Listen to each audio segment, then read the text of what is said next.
guys! This is Donna again and welcome back to my YouTube channel. Today, gagawa po tayo ng fishball sauce.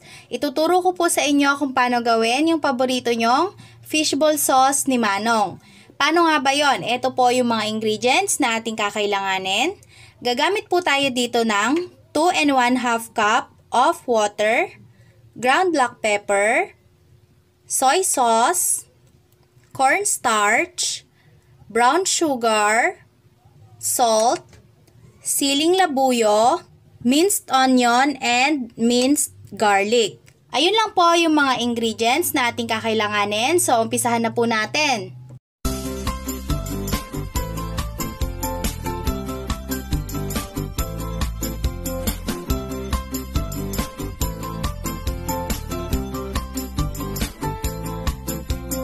Sa isang saucepan, pagsasama-samahin lang po natin lahat ng ating mga ingredients bukod po doon sa ating cornstarch.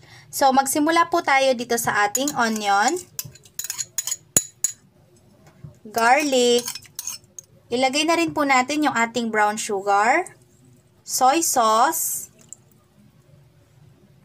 yung ating siling labuyo, at yung ating salt, and yung ating pepper. Para po sa exact measurement, ilalagay ko na lang sa description box below.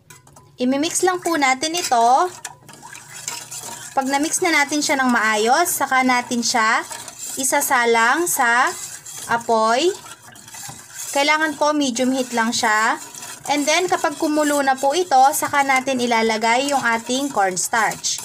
Tutunawin lang po natin yung ating cornstarch sa tubig bago natin siya ihahalo dito. Pag nahalo na po natin siya ng maayos, ngayon pwede na natin siyang isalang sa apoy.